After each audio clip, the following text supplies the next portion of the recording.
Welcome to the Compliance 911 Show, a no-nonsense podcast discussing hot topics for today's busy compliance professional. It's everything you wanted to know about regulatory compliance, but we're afraid to ask. And now, here are your hosts, Dean Stockford of M&M Consulting and Len Suzio of GeoData Vision.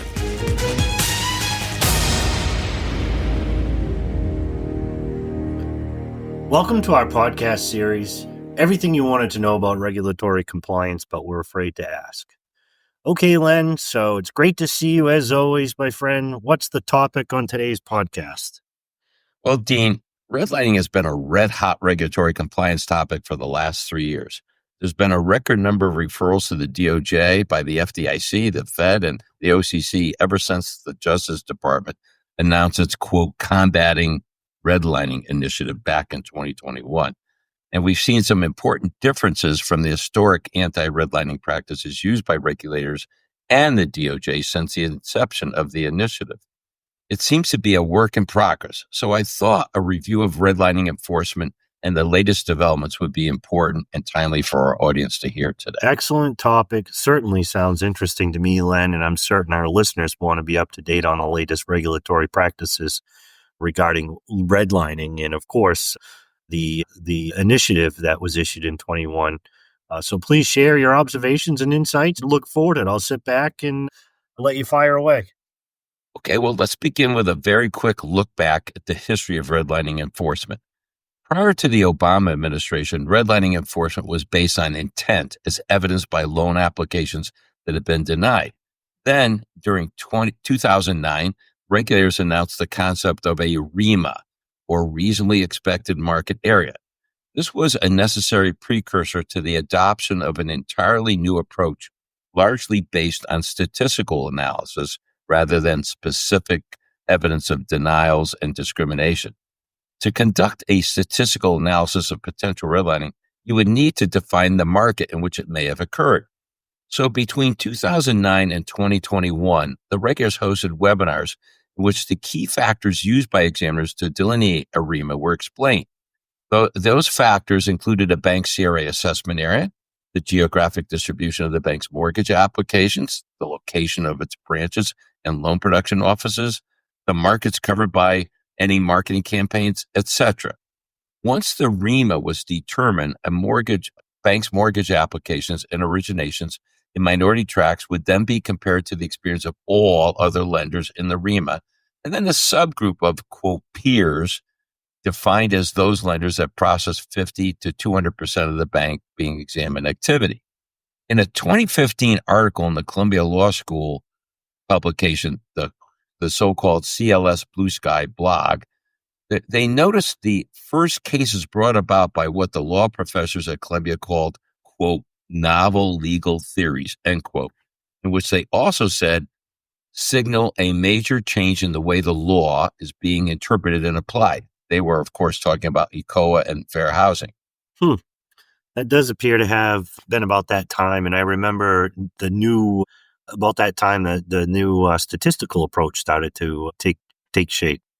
Yes, and in recent podcasts about redlining, we delved into the critical concept of REMAs, or reasonably expected market areas, and how the agencies and the DOJ have shifted the practice from the approach that began in 2009 and that considered things like marketing campaigns and CRA assessment area configurations and, the de facto distribution of geographic distribution of mortgage applications, to a far less reasonable approach that delineates REMAs to be nothing less than an entire MSA or metropolitan division or statewide non-MSA.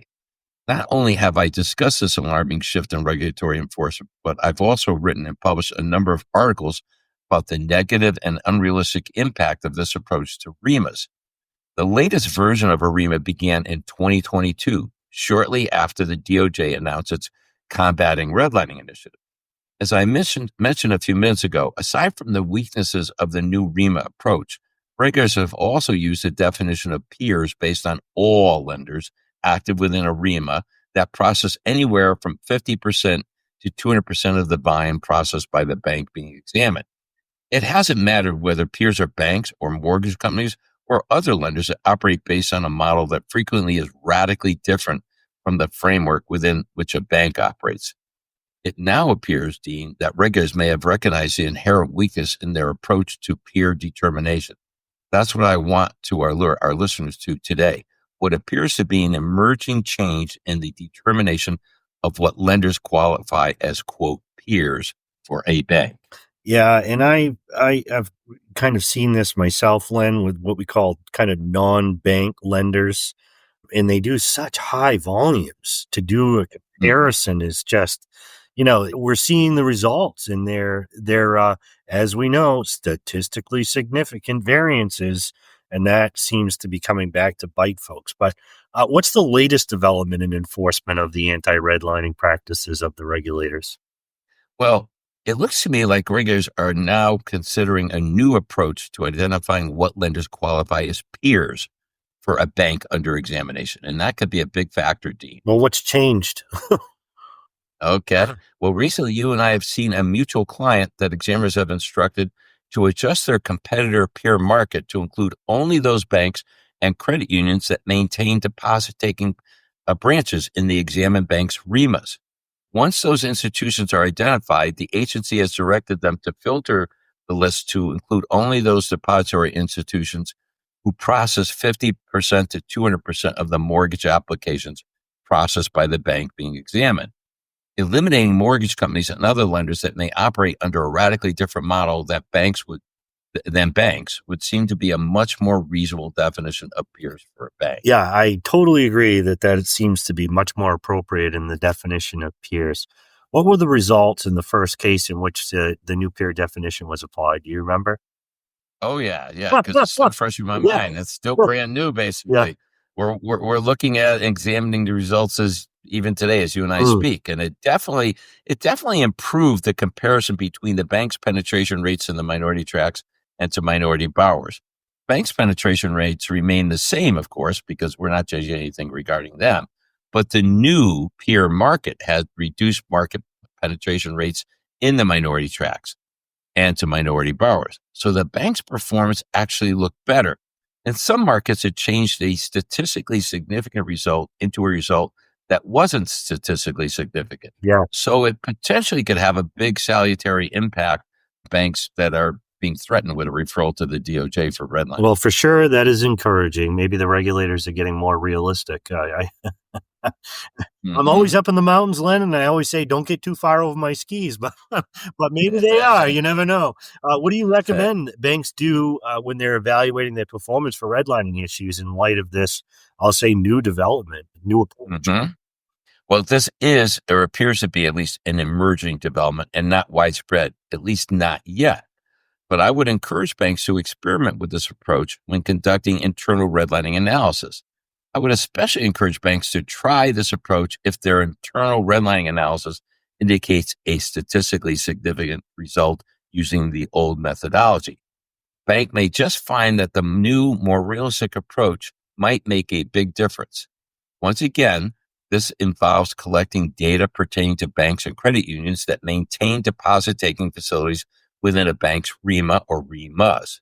It's a bit more work, but it may be worth the time and effort. It certainly will add a more reasonable perspective on the issue of redlining, and it may offer an explanation to a statistically significant result based on what has been practiced in recent years.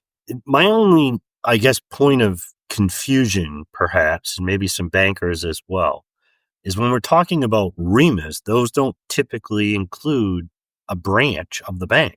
They're outside of their traditional assessment areas. So they're comparing the bank's activity to someone else who has a branch in that market. Is that? Well, here's Yep. That's a good point. A good question. I'm glad to clarify. Yeah. So a REMA is always going to embrace a bank's CRA assessment area, where of course it has its deposit-taking branches. But frequently a REMA goes way beyond that area and embraces a much larger area. And in recent years, the regulators have been saying, hey, we're not going to look at anything smaller than an entire MSA.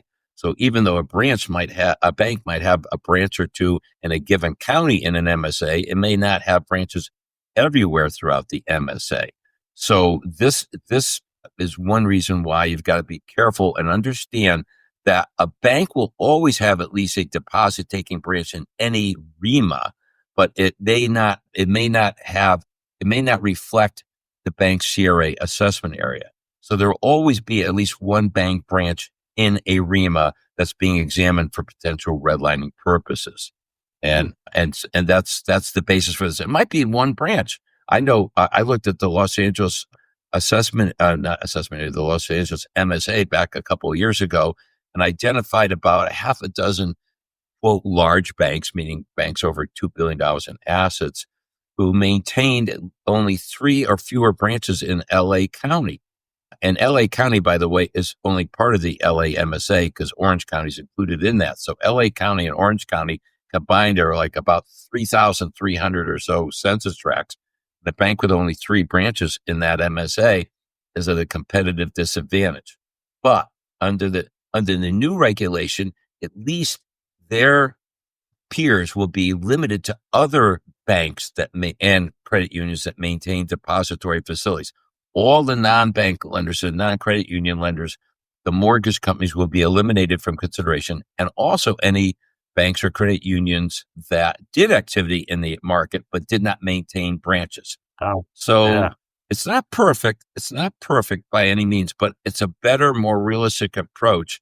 I still would find fault with it because I don't think the REMA should be as large as an entire MSA. And if you have an unreasonable REMA, which is an oxymoron, an unreasonable, reasonably expected market area, you're going to be at a handicap. And I think it invalidates the findings of any analysis predicated on that. But what we're seeing at least is some move in the direction by the regulators indicating that they realize that their thesis, their statistically significant approach to this analysis has vulnerabilities that are subject to legal challenge, and they had better do something that's much more realistic. And this is an encouraging development. Yeah, it certainly is, especially when you start comparing it to those deposit-taking facilities in those areas, because I do think that could prove more beneficial to the bank. So where do banks get this data?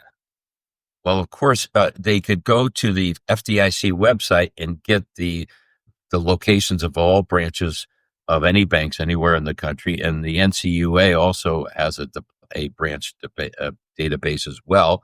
And what they would do is they would capture that data and then identify those banks or credit unions that do maintain branches within a bank's REMA, and then go in and filter the HMDA reported data and limit it to only those banks or credit unions that have depository facilities in the REMA.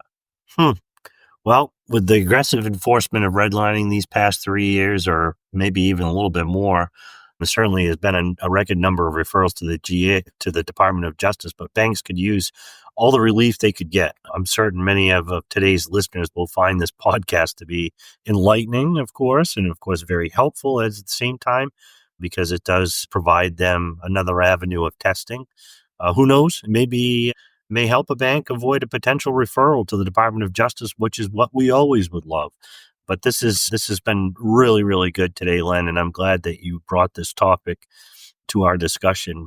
This is Dean Stockford from M&M Consulting. And this is Len Suzio with GeoData Vision saying, we hope you found today's podcast informative and helpful, and we invite you to let us know of any topics you would like us to address in future podcasts. Thanks for listening to the Compliance 911 Show. If you like the podcast, be sure to subscribe so you don't miss an episode. While you're at it, please give us a like and review to help others find the show. As always, links are in the show notes, and you can always find us online at compliance911show.com. Follow M&M Consulting and GeoData Vision on LinkedIn for all the latest news and information on compliance hot topics.